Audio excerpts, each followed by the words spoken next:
stars, and that's who we are. We are voices. There's nothing to fear. Explode in your rear. Feel our voices.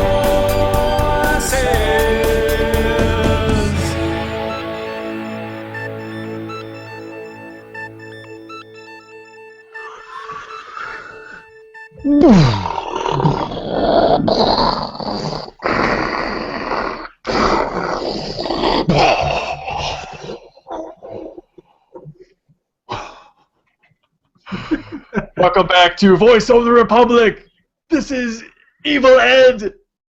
And this is Calamitous Carl. And we're here to bring you podcast craziness. Week 2 of pro wrestling, brother. Oh yeah, I'm changing my name to the Somnambulist. I can't see with this goddamn thing on. Yeah, mine has eye holes, so. Yeah, I just heard mask. This is the only one I have on hand. Kind of lucky you just didn't show up as Yoda. So.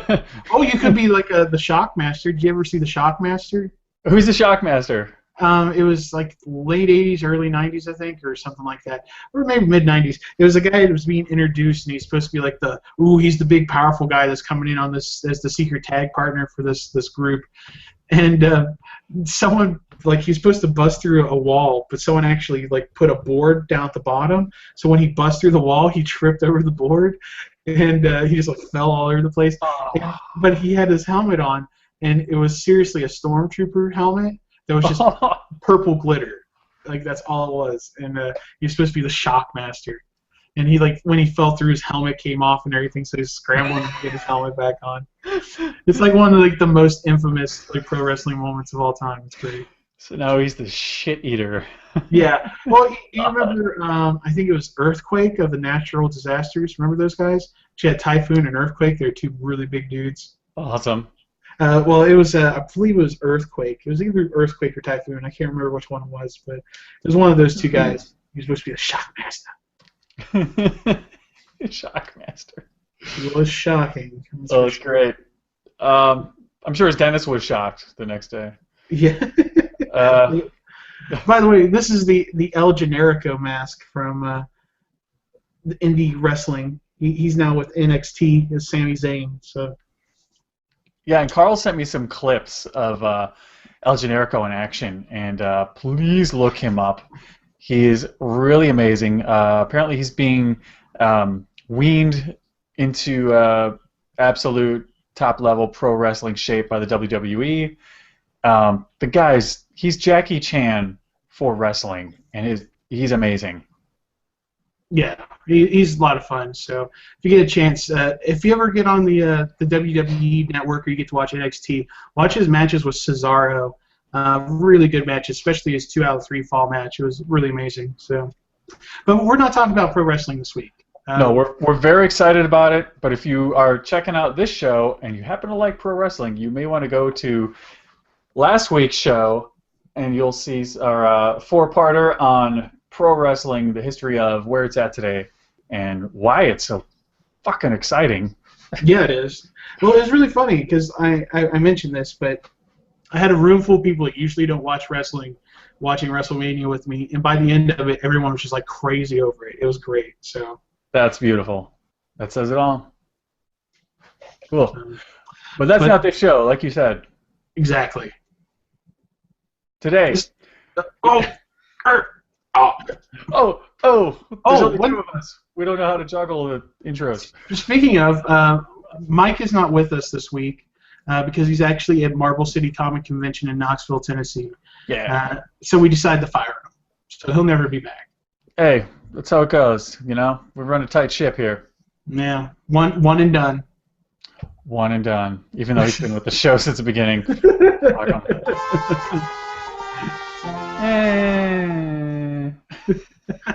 One and done. But no, seriously, he'll be back next. No, not next week because we're taking a week off next week for the holiday. Good. Is that next week? Yeah, I think so. Ooh, yeah. So the 20th, and then the 27th we'll be back with board games, right? Is that the plan? We are talking, yeah, that show, check it out. We'll be talking about tabletop games, makers of, players of, and sellers of. So it's definitely in-depth. It's like 60-minute style. You are coming at you. We're digging to the bottom of it. So. Digging deep to the seedy underworld. That's right. Tabletop games. This week we're doing Star Wars Expanded Universe, specifically the worst of. Oh, and my God, we could definitely talk about this for years on end. But that means we'd have to read and consume a lot more of it. Well, that's the problem that I ran into was you said like, well, bring 3 things to the table, and I was trying to like think of 3 specific examples, like this book, this comic, and this video game. But then I realized that like there's so many of them that I clock out of after like the first like chapter or 2. So like the extent of my EU knowledge is really limited to like the first like 30 to 50 pages of a bunch of different books that I never finish because I'm like, oh, this is garbage. You know, you get about like 2 or 3 chapters in, you can usually tell like, man, this is gonna be shit, and that's my verdict most of the time. So I just have a stack of books that I'm just never going to finish, just out of spite. So. Well, I mean, I think that we've been around the block enough times, and we've become, you know, we're a little more discerning. I don't know if it's because we're like content creators as well as content consumers, but you know, we're a little more sensitive to, you know, cliches and things like that, and to know when something is quote unquote jumping the shark. Mm-hmm. So a lot of times, you know, and this will come up. It'll definitely come up for me a lot, you know, through the show. Is people are like, oh, but you like this plus this. But why didn't you see this movie? I'm like, because it looks like garbage. Mm-hmm. But you like that stuff, like, but that looks like garbage. Yeah. I don't need to spend $12 just on a movie alone, just to come out and go, I was right. It was garbage. Well, you know, or even in the cases like something like Pacific Rim, which has all the elements of like what certain fans should like, and it wasn't a bad movie. I'm not going to say it's a bad movie, but you know, it's like from something like from Del Toro, I was kind of expecting something a little bit deeper, because usually he has a good bit of like context below what's going on, you know, and it was just kind of a Evangelion sort of Neon Genesis knockoff sort of thing, and it wasn't bad, you know, and it did have everything I liked out of it, and I didn't regret going and seeing it, but it wasn't a great movie. It's like it looked really good on paper, but then once I saw it, I was like, well, it's not bad, you know. It was a movie. Yeah. It wasn't terrible. It wasn't Transformers. So yeah. There you go. Well, the you know, Star Wars set the bar pretty high for movies in general. Mm-hmm. So it changed the way we think about. It wasn't sci-fi. It wasn't fantasy. It was an amalgam of those things. And I mean, if you just look at the movies that tried to ride the coattails, you could see it took a long time for other franchises to even come close to something of quality, because even though it happened, they weren't quite sure what the formula was. So, you know, it became a pretty solid product unto itself. I think that's an interesting point to raise too, is like the fact that it's fantasy and sci-fi, because I think that's where a lot of the EU goes wrong, is it either like it's super sci-fi or it's super fantasy or it's super horror. You know, it's like it doesn't really get that mix right. It usually just kind of falls all the way into one category and doesn't mess with the other. Because like anytime you have a Jedi book, it just turns into like space wizards. I mean, hands down, it's something like Tolkien would write in space. Only a lot poorer. Not as well done. And you know, I think that's one reason why I don't like Jedi's, is because it all turns into fantasy. And then you have like the Mandalorians, which a lot of times when they start focusing on Mandalorian stuff, it becomes pretty much straight up and down sci-fi. So you know, it's really hard to get that mix of the two. And I think that's also something that was wrong with the prequels, was it was kind of, it didn't have a solid mesh. There was just too much of one at any given point, not enough of the other. So. Right. It was trying to do too much at one time, definitely. But that's definitely where my choices for this discussion go. So if I may kick this off. Go ahead. Wonderful. So let me first preface this by saying that, in general, my feelings towards the expanded universe pretty much will always fall under these 2 points. That all the Star Wars ventures, whether they're books or comics or games or movies or shows, they come down to the feel. So it's kind of like what we're talking about. It's getting that equation of, drama, comedy, sci-fi, fantasy, getting it just right, getting that balance. It's got to have that feel. So it's not Trek, it's not Lord of the Rings, but it's sort of a real feeling world where these things just happen to happen, like space travel, robots, and the Force. There's your magic. And that never the tween should really meet or dominate. And then also for me, B is that, for all these years since Return of the Jedi, all these spin-offs have been under the umbrella of their canon. If they're approved by Lucas to be published, that means to a degree, you all may argue to what degree, but that they really happened. And that's what my beef is. It's not a what-if situation. What if there were zombie stormtroopers? Because that book was made, hence, everything contained actually happened in the Star Wars universe. So, yeah. But my first point as far as the worst of the Star Wars ideas, and they do for me get worse as we go along to show. Number one for me, so much to choose from. The Jedi Children. So our childhood heroes, they defeat the Empire. They it's a nice closure to the whole thing. So when it's over, there's not a lot left to really think about. You just feel really good, like they did their job. So growing up, going forward, you just kind of think like, okay, so what's really left? Well, as you daydream through school or whatever, they got to clean up the leftovers of the Empire. Maybe they start the Jedi Order. Maybe they go on to raise families, and you have general like positive feelings. I know I did, but that was enough for me. I love the adventures. I love going back to think about other places they went between movies. That was exciting. But the thing is, then they released the Thrawn trilogy, and that's when the EU really started. What happened after Jedi? And because of this rekindling of interest in Star Wars, we get to see where they ended up. And basically they ended up not really anywhere. They're struggling to start a new government, but then they're caught getting pulled into all these adventures like the old days. So now they're aging, and they're fighting wizards and the Empire, and then the Sith, and then unfortunately, then they have kids. So now you've got all these other things that we just talked about trying to balance with mediocre family drama, and then one of them's light side, one of them's dark side, and what do you know? It's the exact same story that we just lived through.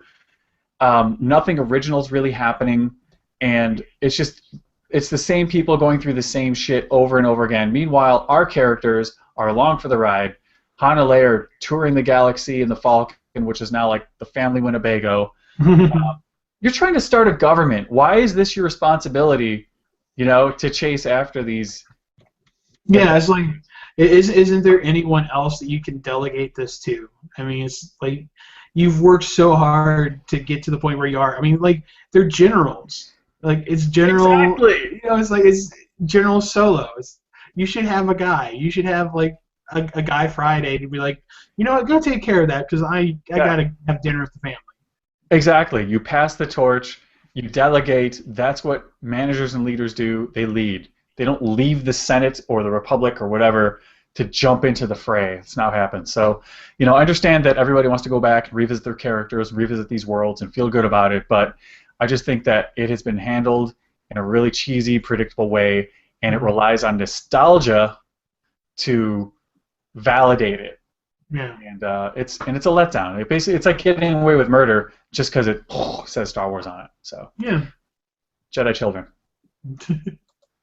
and I'll tell you, I've got like pretty much two actual examples of EU, and then like a general overall topic, like of coverall feel.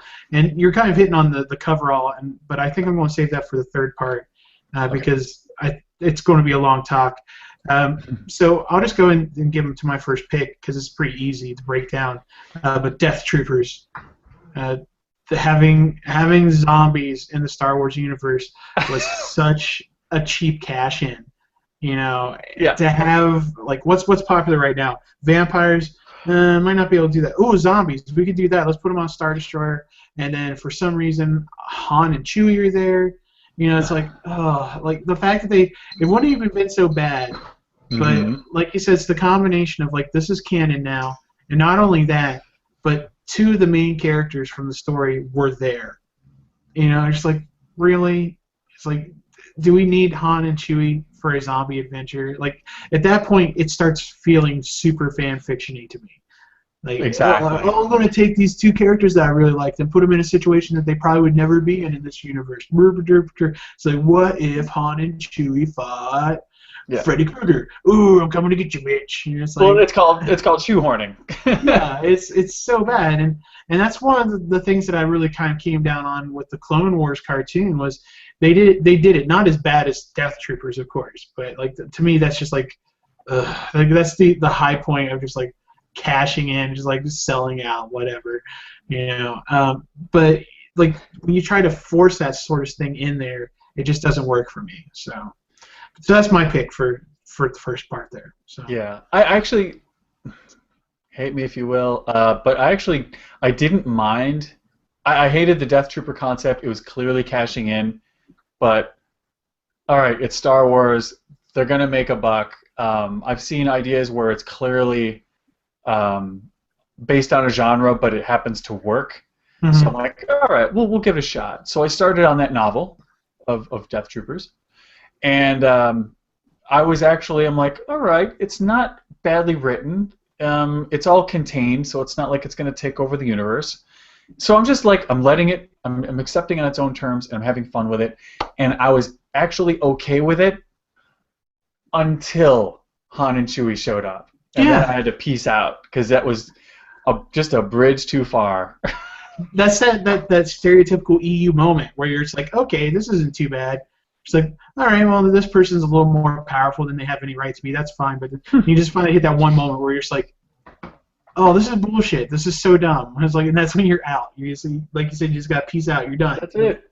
You put it down. If it was anybody else, you know, if it was any minor character that we're familiar with, send Wes Jansen or someone on this mission. All right, I'll buy that. But you gotta fit your fucking A-listers in there, don't you? Yeah, it's every time. And that kind of ties into my choice for next time, but that'll have to wait. So.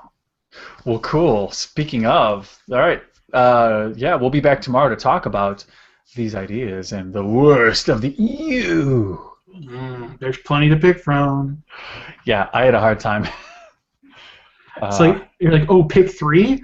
Oh, good lord! Do you have a couple of days? I know. I just went with like really like the biggest culprits to me and the worst. What has bothered me over all these years. So anyway, we'll get into that. Yes. But hey, you know, if you like what you heard, there's plenty more at www.vorradio.com. And we have a Facebook page. You can link to that through there, so the discussion goes on all week long. Meet some interesting people, find some funny pictures of Star Wars stuff and other kinds of things. So yeah, it's more than just Star Wars. Like, you know, there's wrestling, there's Mystery Science Theater 3000. If you love it, we probably love it too. Yeah, there's Lego stuff, miniature games, board games, people talking about all sorts of sci-fi and fantasy stuff. So come on by. That's right. And if you like what you hear, we'd love to hear from you. So we've got an email service. We have a girl. So voiceofrep@gmail.com. And you can also use that to send us a nice crystal clear MP3. We also have a voicemail, which we call the Republicom, which you'll hear at the fourth part of the show. 407-409-8749. And you can just leave a voicemail with us, and we listen to everything, we read everything, and again, on the fourth show, we will respond. Gotta love that. Yes. Or hate it. Either way, let us know. Yeah. Cool. All right. Well, until tomorrow, we will be back with more of the worst of the year. Yes. So until tomorrow, may the Force. Be with that ass. That ass. Oh, gotta get that timing down.